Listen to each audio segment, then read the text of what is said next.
Welcome to the Trading Daddies podcast, hosted by yours truly, Nico Reyes, and as always, my co-host, Teflon John in the building. Today we talk about, our current place for the week, how our week went. John talks about what? Trading psychology. How we always, start our conversations with hear me out. Do not get flim-flam. Some current events for you guys. Stay safe, mask up. A great way to do that is to hit the subscribe button down below, right? So that you guys get, turn on your post notifications so you guys catch every single episode. Please give us a preemptive thumbs up because it definitely helps out with the YouTube algorithm. We are still running a contest. Details are in the description as well as in the episode. So please take a listen. It's towards the end. If you guys just want to skip ahead, because I know some people just don't want to listen to the entire meeting of the show. But tradingdaddies.com for all your news.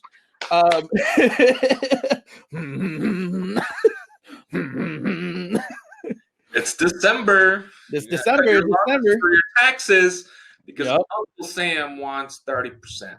Uncle Sam only wants 30%. But with that being said, we're going to catch you guys on the episode. Yeah.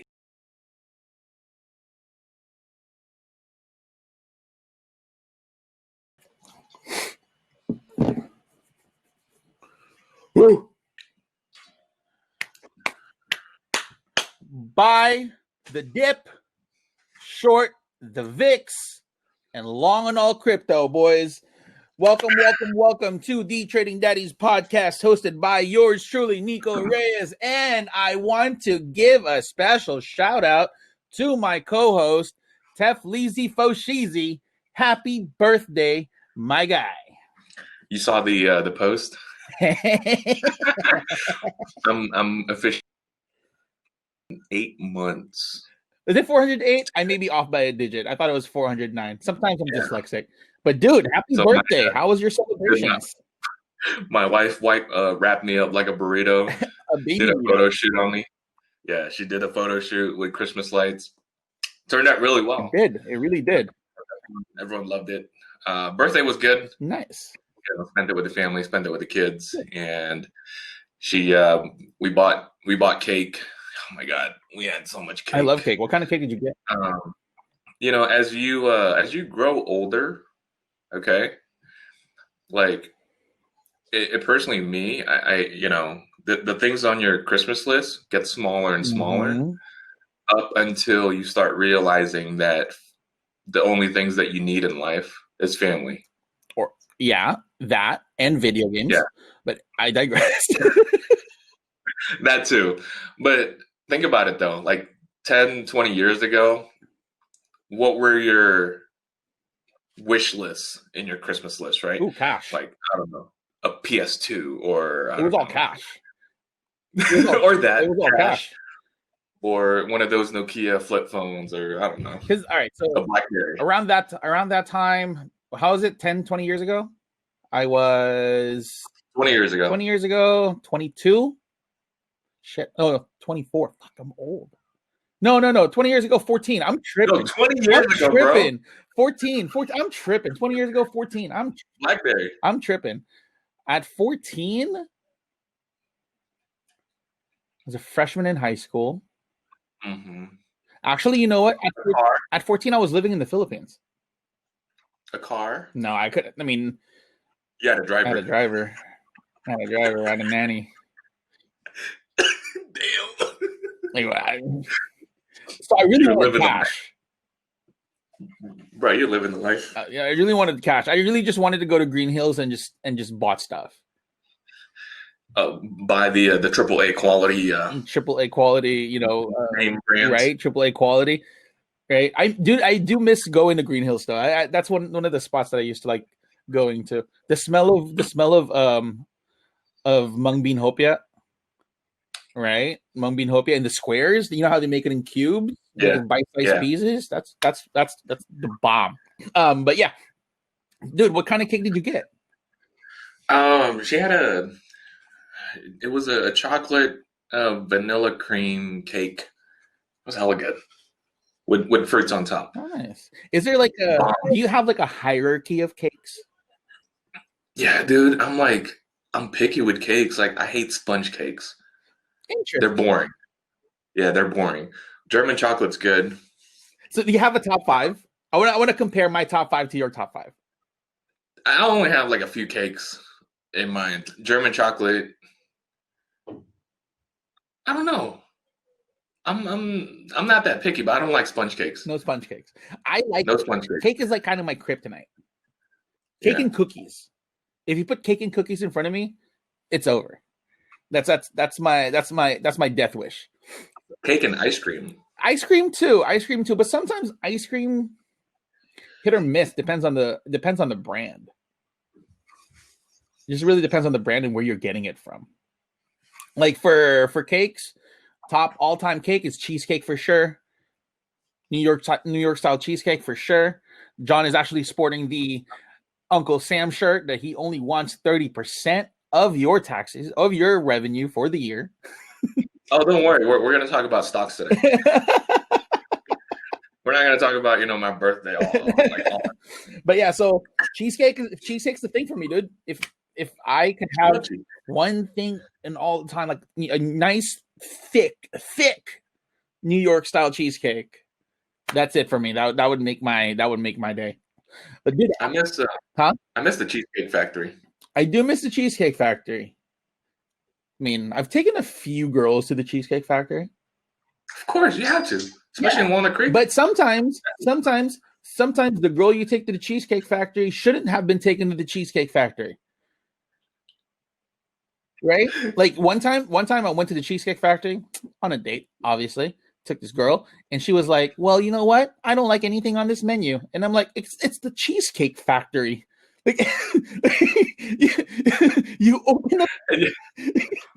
You know what you should have said? You know what, girl? I'm taking you to Chipotle right across. Dude, if you can't find anything to eat on the Cheesecake Factory menu, taking your ass to Chipotle right now. There is something wrong with you, because the Cheesecake Factory menu is an international menu. And if you can find something, not even the chicken tenders, if you don't even like the chicken tenders at the Cheesecake Factory, there is something extremely wrong with you. Also, the variety of cheesecakes, way to go. Dulce de leche cheesecake is for me for the Cheesecake Factory. But how was your trading week, bro? My trading week was boo-boo. So I just want to let you know, my first week of December, it was super choppy. I took a $2.5 grand loss this week. So letting you know now, what happened was, it's all about trading psychology, and my schedule is only going to get busier starting tomorrow. And yeah, we're going to talk about trading psychology. I'm juiced about this one, but overall, my week's boo-boo. Yeah. What about yours? Same here, dude. We've seen a lot of chop, and looking at my portfolio and my stubbornness to divest from the almighty PLTR. I've rode the dip. I'm riding this entire dip, which is pretty cool, because it gave me the opportunity to reload on Friday. So I bought more because I saw a good buying opportunity. And that's essentially, when you're a long-term investor, you want to be able to take these dips as like a present. Like, oh, wow, I could get you at this price, and you already like the stock. It's not like you're going to let go. You know what I mean? Especially if you have a DCA that's so low, you're essentially just buying it for the cheap. And there are ways for you to eventually dollar cost average down to a point where these shares are free. And we're going to talk about that in future episodes. But you're going to have a pretty busy week. You're going to have to maneuver around certain things, my guy. Yeah, so my trading style will change drastically. So you and I, we spoke about it already, how I would have to scalp probably the first 30 minutes. So scalping is when you're in and out of positions within, I don't know, we're talking about like minutes 5 minutes, 10 minutes, 15, sometimes even seconds. Mhm. I think we did that. We did actually a handful of those trades this week. Shout out to Jay. Shout out to the Discord crew. A good example was AMD this week. AMD So did really AMD well. was like a 15-minute trade, Mhm. and it paid out like $2,000. Are we finally You out know? of that 85 range for AMD? Yeah, We are? Okay. yeah, We've been sitting on those levels for so long. yeah. That was when I was trading AMD. I think like 92, and then it hit like 94. I think 93, 94. Um, we had several winning trades. It's just that this week I held on to bigger losses. So that's what really pulled my account back, held it back. But yeah, we're gonna be scalping. The first 30 minutes, and then on, I'm gonna be busy with family and all. But towards the end of the day, we're gonna be calling out overnight holds. So we're going to be looking at a long term. Well, now I don't want to say long term, but we're going to be looking at the daily charts and basically breaking it down on why we think that, hey, I think this has potential to pop, between a day or two or within a week. But I'm going to be, taking a step back and not, day trade less. Or really eliminate day trading starting tomorrow. Because I feel like what I want to correct from last week's fiasco Mhm. was I was overtrading. Okay. Explain to the people what overtrading is, because Oh, a lot of people have oh yeah. different definitions for it. But from your point of view, what Yeah. is overtrading? So what I've learned, my experience alone this week was frustrating. First of all, because I looked at my PNL, really didn't move. I actually took a hit last week, and then so I looked at the trades that I've done the past week, and I said, you know what, where did I mess up? And here's a key point right here. If you Yes, you're trading, you're gaining all these experiences, but how are you going to learn? And the only way you're going to be able to learn how to trade is look at your mistakes. Look at your mistakes and try to correct them and see and pinpoint where you messed up, where you could have done it differently, or where you could have hit that fork and you could have made a left instead of a right.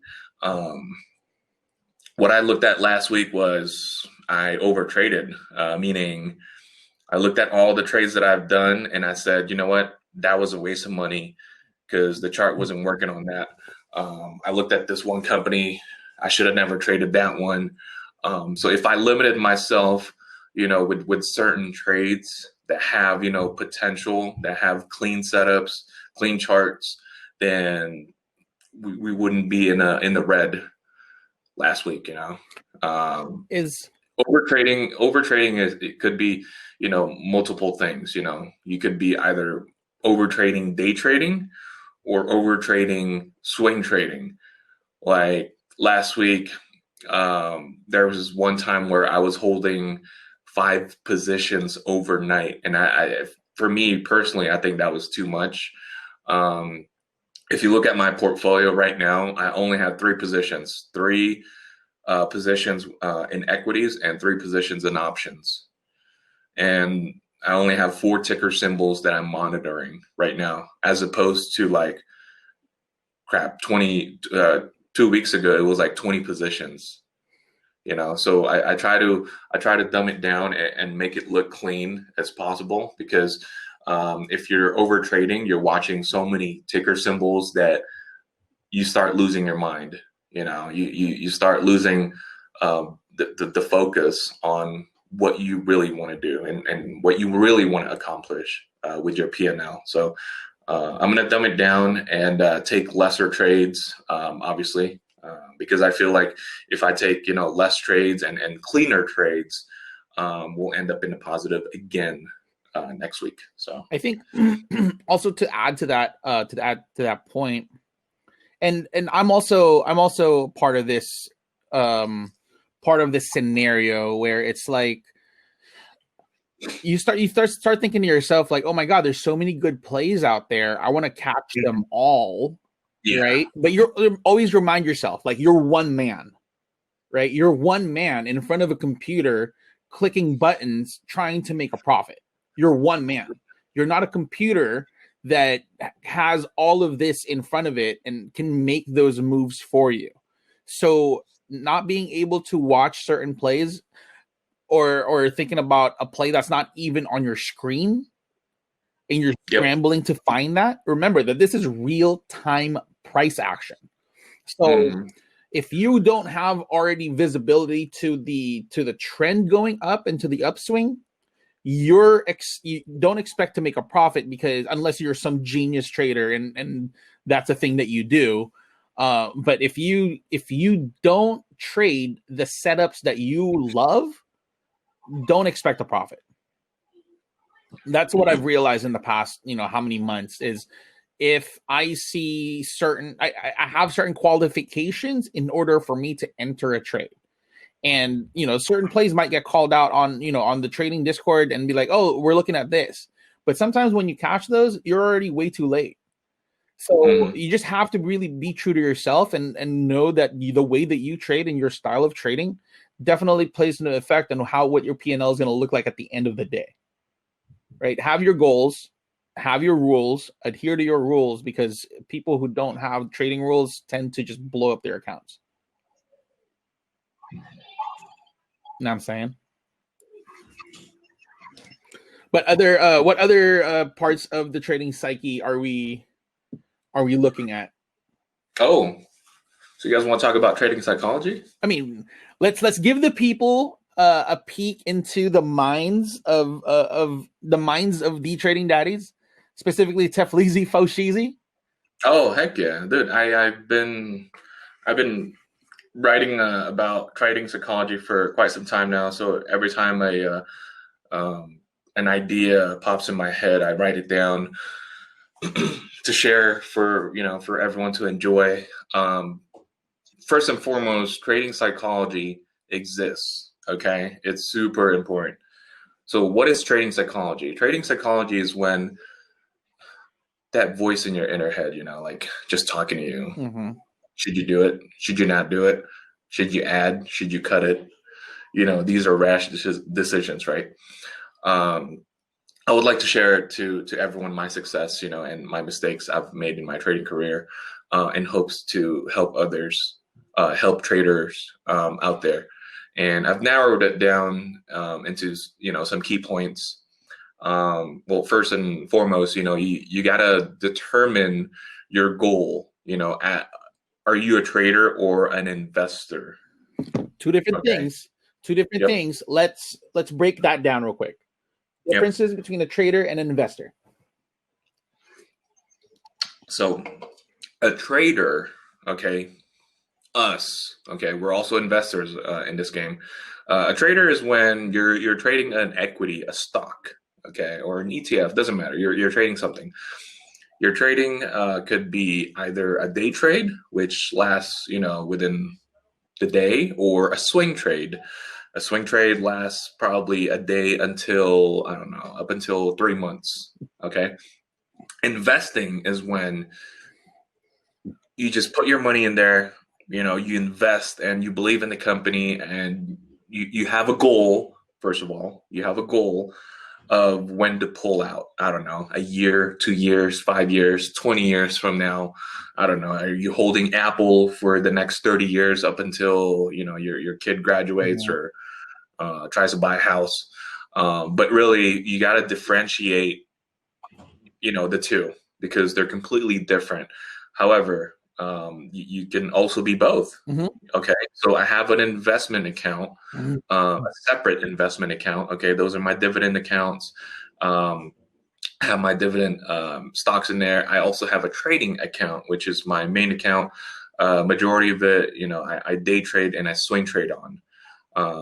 But for me personally, it's better if you have them separate. Mm-hmm. Mm-hmm. Okay. There's a reason for that. So if you don't separate them, there's tendencies would be, you would pull out your investments to trade. Okay. And I've done that in the past. So that's why I opened up a different account for my investments, because I just don't want to touch my investments. Okay. They're meant for long term. Gotcha. Okay. So you just got to ask yourself, write it down what your short term and your long term goals are. Okay. That could be financially through stocks. Okay. So what are you trading short term? Okay. What are we in right now? We're in a pandemic. So what makes sense right now? Obviously, the pandemic plays. Mhm. Obviously, the stay-at-home plays, the cloud plays, technology plays, reopen plays. What are your long-term goals when it comes to equities? Your long-term goals, I would say, this is just an example. Apple, okay, Apple's too big to fail, so invest in Apple. Maybe write it down. I'm not going to touch Apple for the next 2 years. 2 years come up, let's see where it takes us. Mhm. Is Apple still, one of the leaders 2 years from now or 5 years from now? Who knows? Okay, but just write down your short term and your long term goals. While both common goals um, should make you money, right, Mhm. or lose money, they both possess certain risk factors. Okay, so as a trader, you have to grasp that short term mentality, because I mean, and I gotta, this is important. Traders and short term mentalities, they go hand in hand. Um, Long term mentalities are for investors. Okay, so why is that? So short term, we're talking about a day up until 3 months. Mhm. Long term, 3 months and up, could be 5, 20 years. Okay, um, because when a position goes south on you, okay, and you weren't expecting that in a short term position, then you're going to label yourself as a trader. Mhm. Okay, reposition your stock, reposition your position. Okay, um, now I've been in both. Okay, I've done shorts, I've done long term positions, but really I'm still trying to figure out myself. Okay, and I'm throwing some shame in there. I'm not the best trader in the world. We all have that. We all that demon, in our heads. That That degenerate, second voice. the degenerate, Yes. the degenerate inside you that thinks that Sure. I like to call it the greed demon. Oh yeah, we're going to talk about greed too. We're going to talk about fear. We're going to talk about greed because it just relates to the topic. Okay. Um, there would be some times that you'd be trapped in a position that you should have closed out, Mhm. as a trader. But really, how do you even get to that point of cutting a loss, right? How do you cut your losses? How do you say, oh, this is it for me? That's it. I'm just going to part ways. There's a certain level for me, there's a certain level of percentage. If I enter a trade and I got in at a bad setup, if I see a 10% loss on that specific trade and I don't see an end in sight, if there's no light at the end of the tunnel, in my opinion, then I will cut the trade and take the day trade out. Okay, there you go. So, and a lot of traders, they hold on to that position up until they break even, Some and that could take months. can. Some don't even recover, and Mhm. that some takes years. I don't know. It really depends on the chart. It's also increasingly, in my opinion, around. I mean, where we are as a market and as retail traders, we're in this kind of space that not a whole lot of people are actually buying stock. A lot more people are, just throwing out the options out there just because, there's more upside to having the options. But remember that you're fighting time. You're Yep. really battling time. If you see an option trade that is already going south on you, dude, get out, because the time decay that eats into that as the day goes, it's that, dude, you're really going to diminish your account. So I mean, for new traders, get into shares, because essentially that's the fundamentals of it. In order for you to understand anything else, you need to trade the shares. and Yeah. then move forward to other investing strategies. But that's just my You 2 know cents on it. Someone had messaged me, right? How do you take losses? And I say I take losses every day, Mm-hmm. you know. But it's a matter of when to cut them. Okay. And I don't know if I explained it very well, but I told the guy, okay, you're in a position, okay? It was a penny stock. All right. You're in this position, okay, you're down 20%. Okay.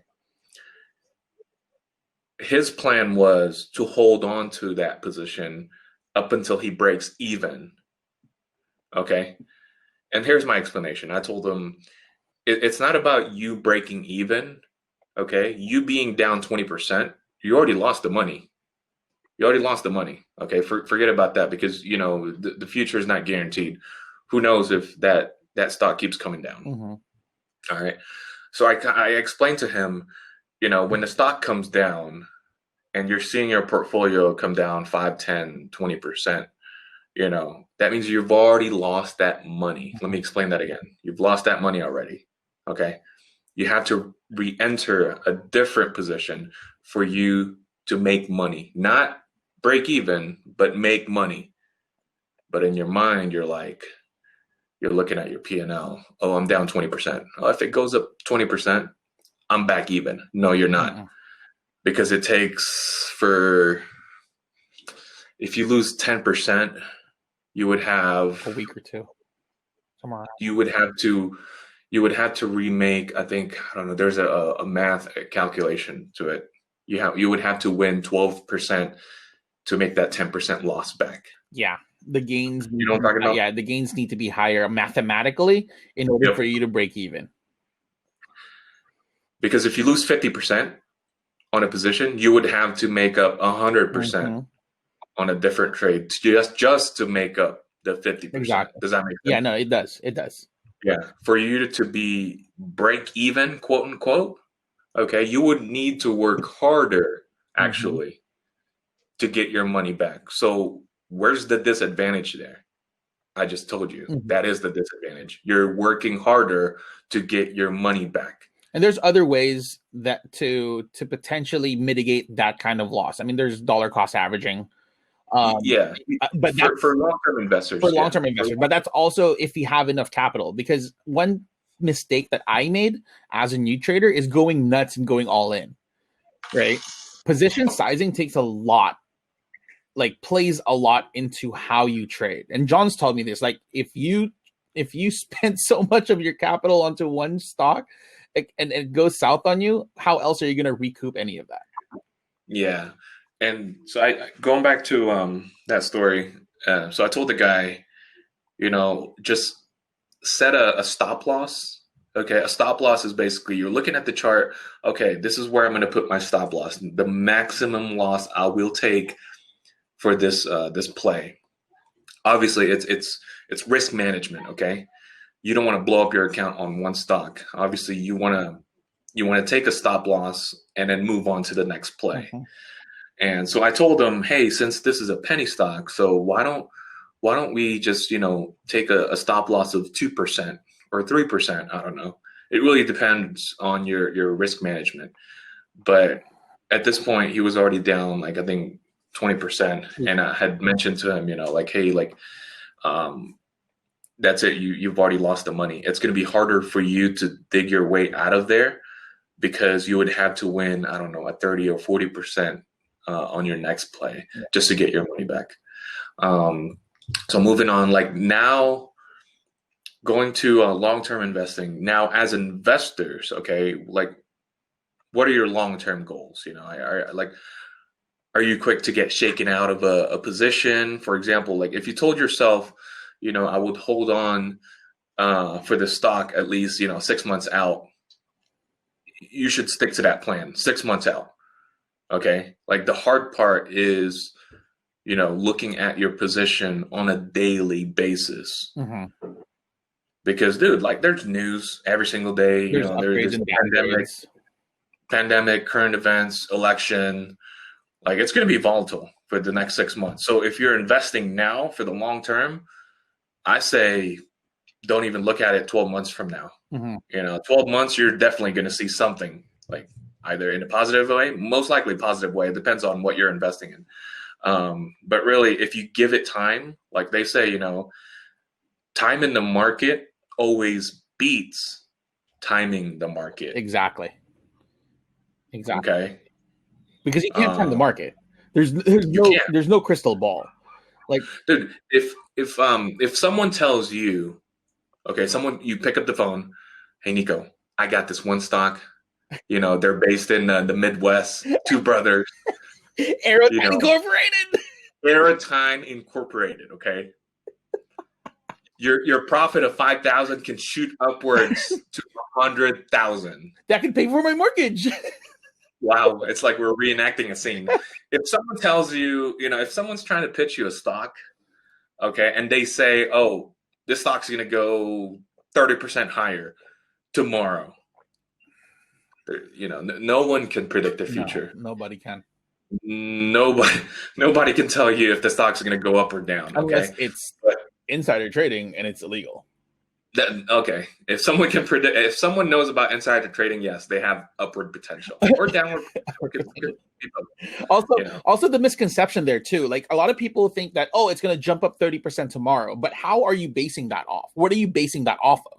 Right. So if we go back to basics and look at the bare bones of what the market is. The market is about buyers and sellers. That's what determines price action. Also, volume and amount of shares, supply and demand. That's it. There's no way for you to say, hey, tomorrow up 30%. But how? Do you know exactly who's buying and selling? Do you know exactly? There's no way. Someone's telling you to buy this right now, and then it'll shoot up tomorrow, and like they're bullshitting you. There's no way. No one can predict the market. How you can make money though is through risk management. You cut your losses small, and then you let your runners run. But obviously, there's a lot of fundamentals like technical analysis where you look at charts and price action, volume here and there, and there's also fundamental analysis where you dig deep in the company's financials and what they do. Okay, a lot of things can play in your favor if you add these little pieces together. Oh yeah. Definitely. Okay. And it's all part of the bigger pie, right? Yep. And when we say that we're looking at these companies, when we call some plays out, is because we've already taken a look at what it does. We've already looked at the charts, and John tells me this all the time. Charts do not lie. They don't. They won't tell you the future, but they will tell you the trend. And if you trust the charts enough to where it's not even predicting at this point, because if you see a chart that's beaten down and the RSI is below 30, expect to move up. That's just plain and simple, right? It may not be tomorrow, it might not be next week, but it's gonna move up. I think we spoke about this 2 weeks ago or 3 weeks ago. I'm not sure. Remember Teladoc and Datadog? Oh yeah, I remember that. So I remember, hey, I'm going to get into a big swing in Teladoc, ticker symbol TDOC. I think it was back in 178, 180. And then where is it now? 203? Yeah, something like that. Yeah.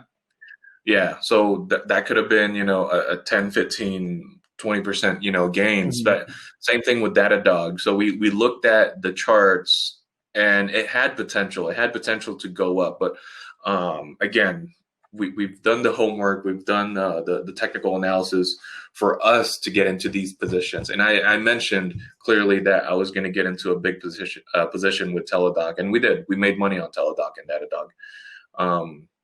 But anyways, going back to my story right here. Losing positions. What do you do with them? You cut it. It's so hard, though. It is hard. You and I both know that. I mean, it is hard. I'm notorious for not cutting my losses too. Exactly. Dude, me too. And I'm going to tell you, same exact thing. It's that second voice in your head saying, that stock's going to bounce back. And I just preached, if you lost money already, that's it. You lost money. There's no such thing as, getting it back unless you work for it. Okay. Unless you get into a different position or a different trade. So like I read one time that a good trader knows how to make money. A great trader knows when to cut losses. That's a shirt right there. Is that a shirt? Did we just come up with another one? So and it made sense because if you're really looking at it, yeah, you could be a good trader and take your P&Ls up to the moon, but at what point in there where you just take some money off the table and keep the profits and keep it moving? I am very notorious for not doing that. It is my flaw. It is my flaw as a trader. Case in point, DocuSign. I was up $6,000 on DocuSign. $6,000. And I held it too long and I lost it all because I thought that it was going to pop for earnings season and it didn't. So that's on me. You know what I mean? Hey, shout out to DocuSign. They popped earnings. They did. I don't want to talk about earnings. Anyways. I hate earnings. So check this out. A series of losing positions. It's like hoarding crap. Okay. It is. Things that are there, but you don't really need it. I see what you're saying there. It's junk. It's junk, bro. It's like exactly. You're hoarding crap, right? Okay. So if you don't need it, let go of it. It's not like you're invested in it forever. Yeah, it's just collecting mold and dust and I'm talking about the crap right now. If you're looking at your P&L and it's red, that's let go of it because it messes with your mentality. It does. It's like you open up your TD Ameritrade. It's like, why is there a bunch of red positions? What is it? Why is this red? Like, and it just drags on. It does drag on. It really is. It's like your day. Your mood just gets worse. You yell at the dog. I don't know. You don't do the dishes. I don't know. Like the meal. Here's what I noticed though. Okay, so losing positions, they drag your trades. They drag your current trades. Plus, they drag your account, and then they drag on. This is the key word right here. Drag. They drag on to future trades. They do. You notice that? Because you're chasing. Exactly. You don't want to chase. Imagine this is the key for all the degenerates out there. You place a three team parlay on a Sunday in the morning, right? You place that 3-team parlay in the morning, and then it loses. Then you're chasing an 8-teamer the next play, and then that loses, and it just gets worse. A 17 cross sport play. Like martial arts? Cross sport. So chasing is bad. Never chase your losses. And to me, dude, like I've learned that. I've learned not to chase my losses. So when I feel that I don't have it in me to trade, I'm done. I don't hold anything. I don't want to do anything. You know what I mean? Because sometimes it takes a lot for you to walk away from your computer. Oh yeah, it takes a lot, and that was my problem this week. It takes a lot. There's so much. There's like, what if? There's so many what ifs. But take yourself out of the equation, bro. That's what I hate. The what if. I hate that word. I'm good. This is not a weapon. It's my the what if. The what exactly right? What if? What if this stock went up? It usually goes up when you sell, like for some reason. And then, but if you hold on to it, it just keeps going down. It's like that. What if? What if? I hate that term. What if? When it comes to trading, John also hates this when he's talking to me about selling something, and I go, or. Dude, you're that second voice in my head that I should never listen to. But sometimes John does this. We'll say no earnings report. He'll call me 15 minutes before the close and goes, "Hey, Doggett is reporting." Hear me out. Man, I wanted to play DocuSign so bad, but you know what? I turned off my computer. I was like, you know what? I'm not going to get into it. Hear me out. All right, so for the people who don't know, like obviously a lot of people don't know because John would text me, and you know throughout the week we'll prep for the show because we're talking about what we're looking at, right? John gets this grand idea, this amazing idea, and I know it's a great idea because he opens it up with "Hear me out." That is so true, though. It's like, I don't need to explain myself. I'm still going to do it anyways. He goes, every time he texts me, "Hear me out," I'm dropping everything. I am dropping everything, and I'm waiting in anticipation for the ticker symbol that's about to pop on my screen. And then often than not, I kid you not. You do that too. You tell me, hear me out. I was like, all right, what do you want to say now? What mess are we getting into? It goes both ways, and it's so masterful because every time I have this bright idea, John goes, "I'm already looking at it." I know. I'm gonna tell you guys, this is exactly how lotto calls are born. Hey, majority of them hit. That's why I love them, because every time they come across my phone, I'm like, I'm dropping everything. Tell me the ticker symbol now. We're profitable. Oh man. Very true though. Very true. Bro, Hear me. Guys, to our listeners, in all honesty, trading, you don't have to trade alone. Trade with a group, trade with a friend, trade with someone, okay? Because it's way more fun. Trading can be super lonely, seriously. And think about it this way, right? Like to that point, I don't know about everybody's background. I'm just speaking on my background. I was never given a financial education.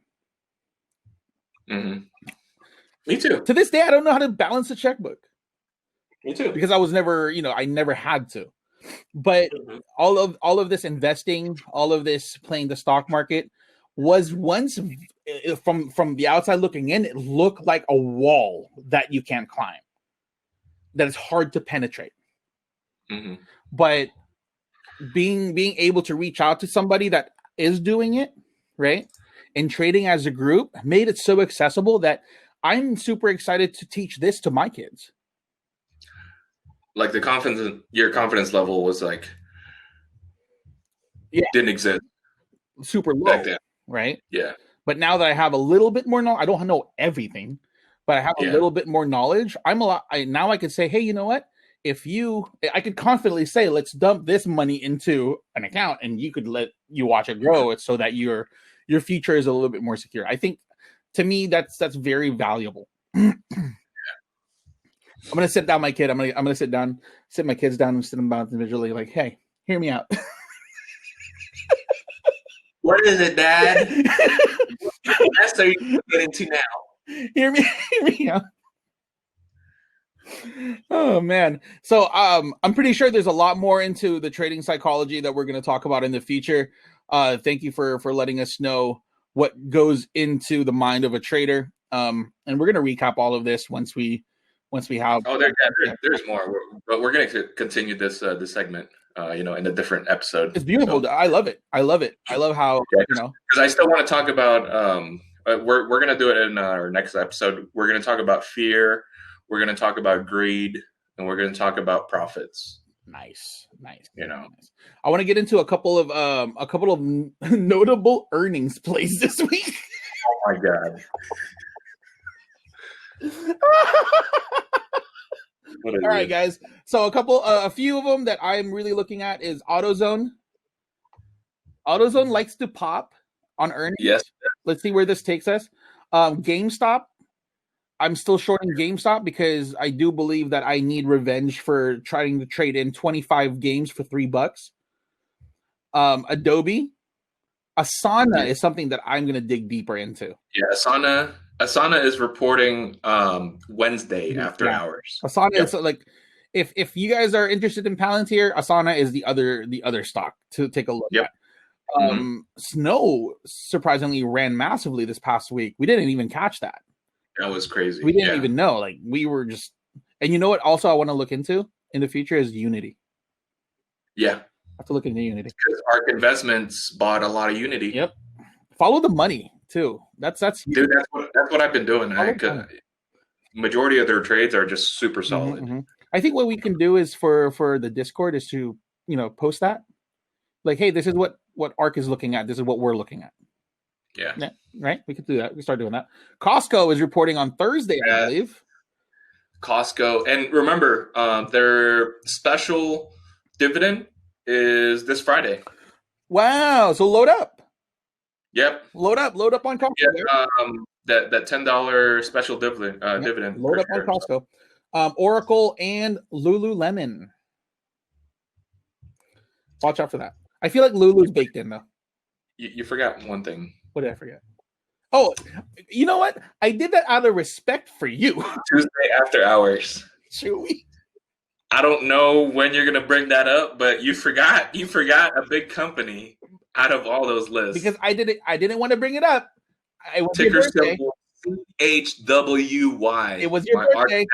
I didn't want to give you any bad news on your birthday. So I didn't want to bring it up, but you brought it up. So I'm actually gonna look into it. Chewy part 2? Yeah, Chewy actually looks decent. Tony, if you're watching this, we're gonna see Chewy again.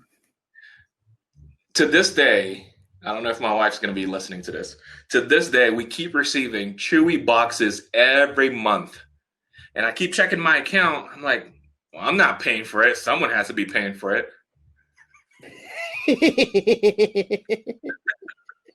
Hey, I mean, it's like $50-$70 a month that I'm saving.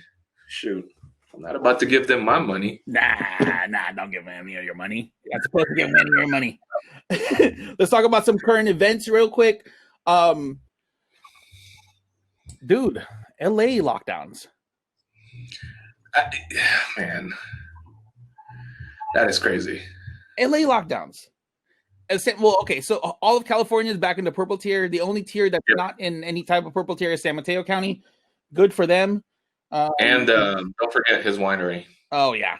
Not purple tier. Why is he so handsome, though? No, you know what? No matter how many times he locks us down, Gavin Handsome will always win. You know, Gavin, you may be losing the state, Gavin, but you are winning my heart. Bro, what if, like he sponsors it? Trading Daddies, sponsored by. Hey, this is Gavin Newsom. You know, I'll make him a shirt that says Trading Zaddy. Zaddy? Gavin Handsome, you are. You know what's funny, dude? I was looking at some pandemic fails. That's actually like a funny segment for me. I'm looking at pandemic fails, and there's pictures of these people just failing all around in the pandemic. So there's a restaurant in San Jose. You know how in San Jose, I mean, you're allowed to dine outdoors, right? That's the thing. You can dine outdoors. So a lot of these restaurants, especially mall restaurants, they have seating outside on the parking lots. Yep. Right? There's a few. The one over here in Stonestown, there's a new hot pot spot that opened up, and they're on the second floor. Mm-hmm. And they have outdoor seating in the parking lot downstairs.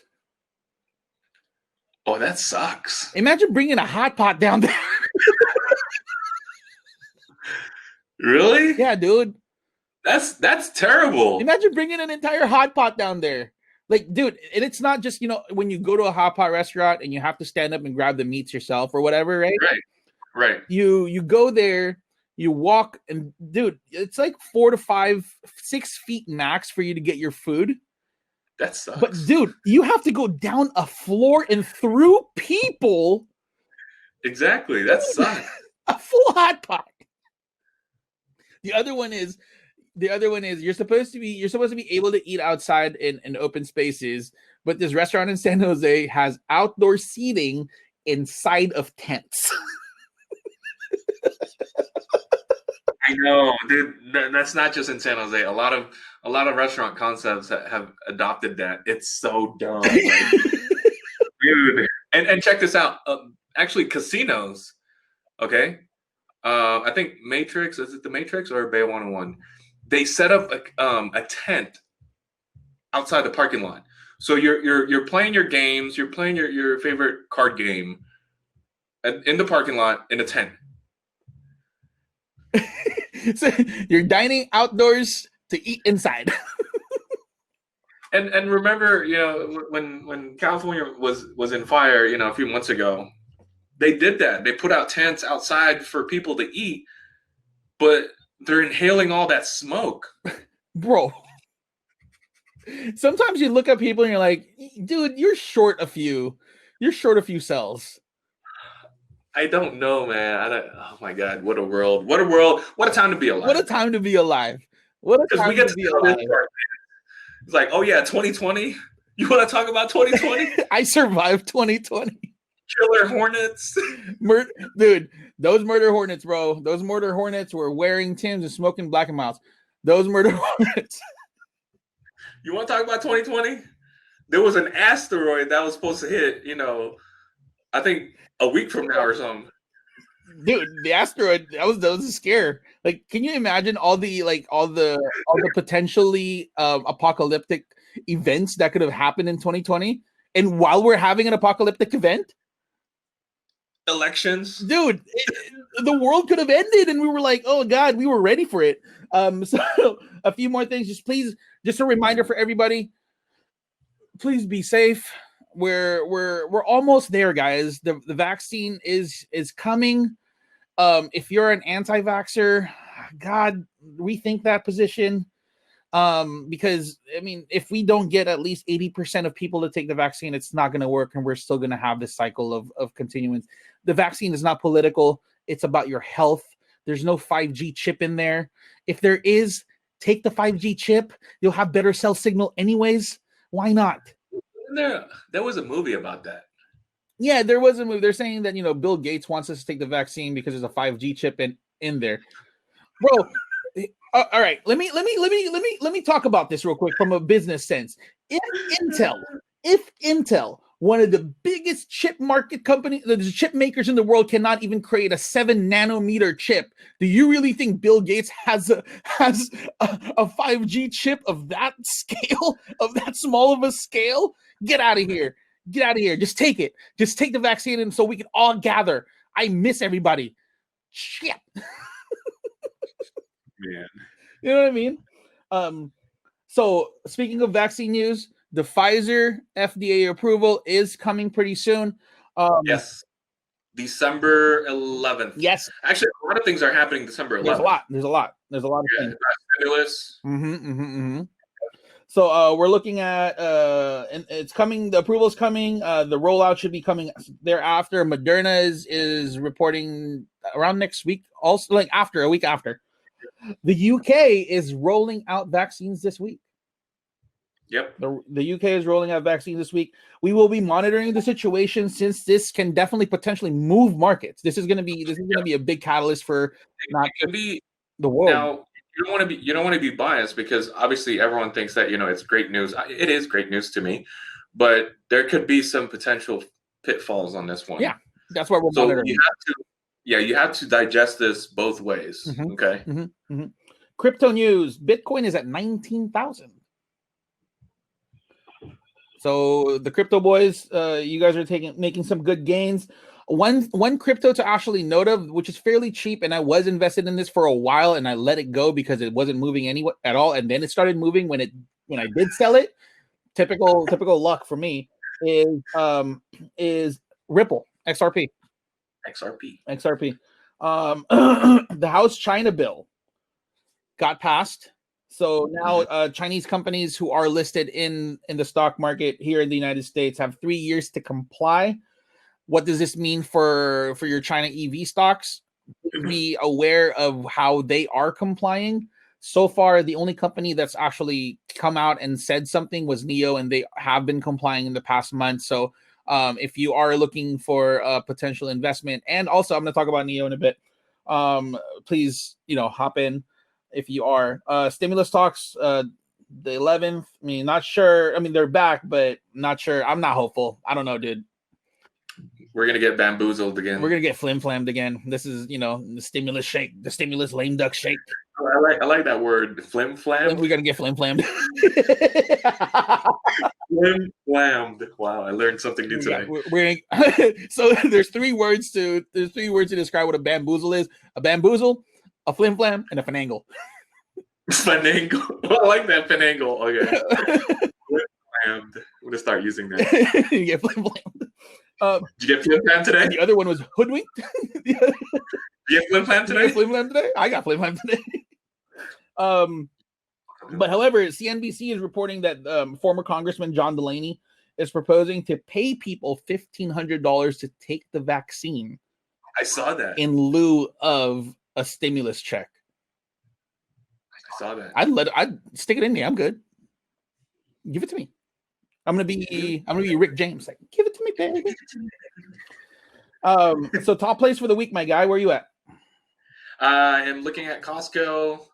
I'm looking at Palantir. I'm looking at Fastly. I started a position in Fastly, FSLY. Reason being is that ARK Investments, and there is a rumor alert, Fastly, FSLY, that Oracle and Fastly, there's going to be a buyout. A buyout, you say? Like acquisition. M&A, mergers and acquisitions. Check this out. Oracle is reporting earnings this Thursday after close. So remember what happened with Salesforce? Yeah. They announced the buyout of Slack during earnings. I'm just saying. Might be a good position. I mean, I was looking at the chart earlier. It did have a nice spike Friday, and it did, dip down a little bit. Yeah, so I'm in it again. I made $2,000 off of it in my other account. Nice. Fastly, yeah. So I'm in 150 shares for Fastly. I'm in Palantir, 350 shares. For Palantir, I'm going to be dollar cost averaging that one. We did a great swing, a nice swing on Palantir for like 2 months, and it paid out 400% or whatever. 10 bands. Yeah. Yes. As far as my plays are going, Fastly, I mean, I was looking at that earlier, and John mentioned it last week. So I started taking a look at it. And I did say, hear me out. You did say, hear me out. That's how I got that. QS, which is QuantumScape, which is yes. Look into that. Shout out to Jay if you're listening, because he was the one who brought it up. He heard it from the grapevine. But if you actually do your research on QS, ticker symbol QS, they're a lithium battery company, and it's not just a penny stock. It's a legit big company. It's a battery. You know what I mean? Yeah, it's a battery. And EVs are hot right now, so just check it out. I'm actually going to start a position on that. Exactly. NEO. We're looking at levels right now for NEO that could potentially run up again. We are resting a bit. I tried to scalp it, but my scalp went horribly wrong, and I held it. Bro, let me tell you a story about my scalp. So I tried to scalp it for the first time ever. This is my first ever scalp. Scalped it up 250, and I didn't close it, and I took a $20 loss. Trading psychology. That's psychology. All real. It's all real. And we're trying to be as transparent as we can on this podcast, because we want you guys to understand that it's not all roses. Also, we're not going to send out clickbait on our video page saying, "Hey, buy this stock for 3x gains." Hell no. We just want you guys to know what we go through from a trading standpoint, from what we look at, so that you guys could, see that we're real people, not robots. Zoom. I think Zoom has. I know. But hear me out. Go ahead, tell me, please. I want to get flim-flammed again. Well, okay. So more lockdowns. We're gonna see a little bit more of a surge in deaths and cases, as grim as that sounds. But yeah. Peloton and Zoom, those are the two things that you really look into for pandemic plays, and I think Zoom has a little bit more has more legs to go. CRM has dipped a lot. Dude, CRM is actually a nice investment now. In my opinion, I think CRM is cheap. Yeah, CRM is extremely cheap for what it does, dude. And look at the chart on the daily chart. There's a big gap to fill. Yeah. That is a huge gap to fill. 240s. 240s, crazy gap to fill. So if you guys are trying to go long, if you guys are looking for a position, I might suggest doing a leap call. If you guys don't have the capital to do it, put it out for maybe June of next year and see where that takes you guys. Sunrun, I like how it's beat down right now for Sunrun. And that is it for me. Anything else? Let's not get flim-flammed. Let's not get flim-flammed. I like that word. Let's not get flim-flammed. Also, a show suggestion, if you guys are looking for a new TV show to watch, please go watch Industry on HBO. This is not an ad. I just really like the show. My wife and I actually watched it. We're not getting paid for this. We're not getting paid to tell you guys to watch Industry on HBO. That's where I got that line from the start of the episode today, because it's actually a really good show. It's very interesting. So if you guys have the ability to watch HBO, please do. Industry is a really good show, and I definitely recommend that. But again, we are still running a contest for everybody. Tell us on the Instagram post that what episode you guys liked, why you guys liked it. Tag 3 friends. We'll enter you guys into a raffle. And just to remind you guys, the prizes: a shirt, a hoodie or a sweatshirt, and a hat. All 3 things could come your way as long as you guys follow the rules. TradingDaddies.com. Follow us on Instagram at Trading Daddies. Follow me on Instagram at Trading Poppy. John for John C Trades. Bonus entries, again, bonus entries for people who do donate to the SF Marine Food Bank fundraiser. The link is in the description. The link is also in our website. And again, send us your questions, comments. We'd love to interact with you guys.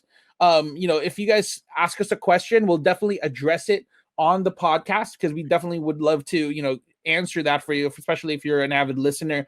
We want to interact with you guys more. We love you guys so much, and we really appreciate the time that you guys take to listen to us ramble and talk nonsense.